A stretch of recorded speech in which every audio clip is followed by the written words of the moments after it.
ในขณะเดียวกันในทะเลบอลติกเนี่ยนะฮะคุณมีท่อแก๊สเชื่อมยุโรปเนี่ยเชื่อมเยอรมันกับรัสเซียเนี่ยท่อแก๊สนั้นเนี่ยถามว่ารัสเซียต้องการระเบิดไหมอันนี้เป็นไฮบริดวอร์แฟร์ไหมระเบิดเพื่อไม่ให้ส่งน้ำมันป้อนเข้ายุโรปรัสเซียไม่ได้ระเบิดฮะนอร์ดสตรีม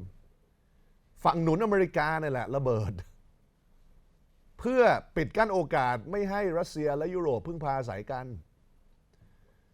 ถ้ารัสเซียจะไม่ส่งน้ำมันเข้ายุโรปผ่านนอร์ดสตรีมเนี่ยเขากดปุ่มปิดก็จบเขาไม่ต้องระเบิดท่อแก๊สไอ้ทฤษฎีที่ปล่อยออกมาเหมือนกับว่ารัสเซียระเบิดเองอันนั้นนั่นแหละไฮบริดอินฟอร์เมชันแนลวอร์แฟร์โว้ยที่ผมพูดมาเมื่อกี้นี้นะฮะข้อได้จริงหมดเลยนะฮะเถียงไม่ได้ด้วยเถียงก็แพ้ผมแต่ประเด็นคือว่านี่คือคุณต้องแกะทั้งหมดนี้คุณจะเห็นมันมีโฆษณาชวนเชื่อมันมีบอทมันมี I.O. มันมีไฮบริดวอร์แฟร์มันมีผสมผสานกันแต่คุณต้องแยกแยะให้ออกว่าไหนมันเรื่องจริงเรื่องปลอมแล้วบางทีมันมีสีเทาเยอะแต่มันแยกได้มันยังแยกได้อยู่คราวนี้มันมีมุมวิเคราะห์เรื่องนี้ว่าตกลงแล้วเนี่ยทั้ง NATO และ CIA เนี่ยเคยซ้อมปฏิบัติการที่จะระเบิดท่อแก๊ส Nord Stream หรือเปล่า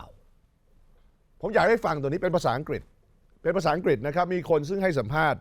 ชาร์ลีย์เคิร์กวิเคราะห์แต่เขาอ่านจากบทความที่เขียนโดยเฮิร์ชในประเด็นซึ่งเกี่ยวกับเรื่องนี้ว่าตกลงแล้วเนี่ยท่อแก๊ส Nord Stream เนี่ยคือฝั่ง NATO และ CIA ปฏิบัติการร่วมกันในการระเบิดและเสร็จแล้วโยนความว่ารัสเซียทำเอง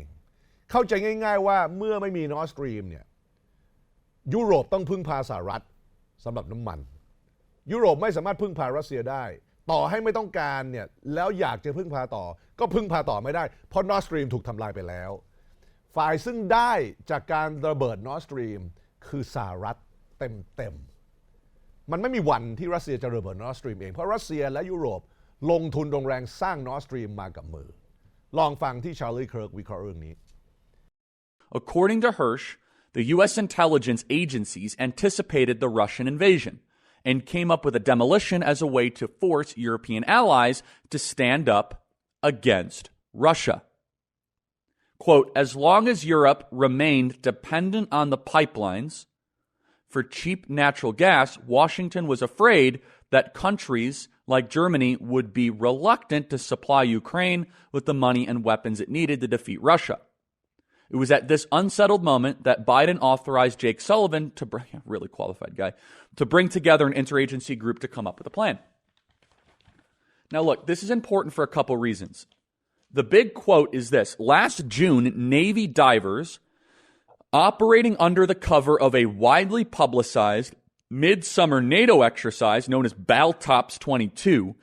planted the remotely triggered explosives that 3 months later destroyed 3 of the 4 Nord Stream pipelines, according to a source with direct knowledge of the operational planning. Now, I can keep on going through this. Our team did an amazing job summarizing all this. But let me just editorialize for a second. If this is true, this is an act of war on behalf of the United States against the Russian government. There is no question of that. If this is indeed true, which I believe it is true, you don't get to bomb countries' pipelines and act as if that's not an act of war. But who is it an act of war against exactly? Is it an act of war against Russia? An act of war against Germany? An act of war against NATO? And or is this a false flag potential operation just to get everybody mad at Russia to be able to send more money and weapons into Ukraine? I don't exactly think, I do not know how anyone could make an argument that this is responsible.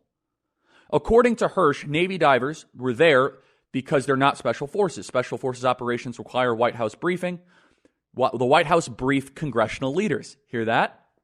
So according to Hirsch, the divers were chosen because they're not special forces.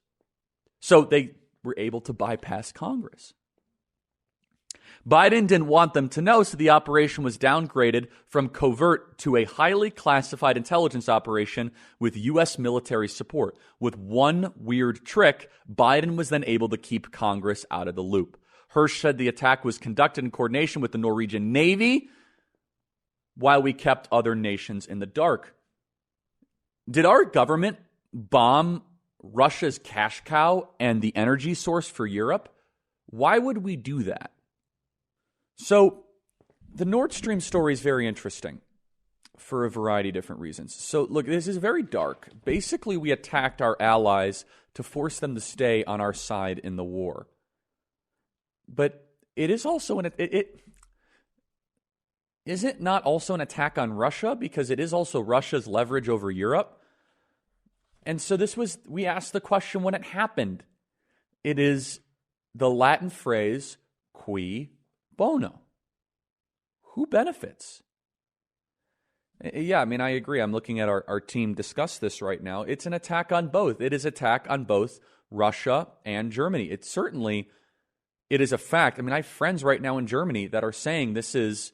been an awful winter, that they go into restaurants that have had to truncate their hours because they are not allotted enough. ยาวนิดนึงนะประเด็นนั้นแต่ผมคิดว่าที่ท่านผู้ชมได้มีโอกาสฟังไปนั้นค่อนข้างมีความจำเป็นและทำให้เข้าใจภาพรวมได้ดี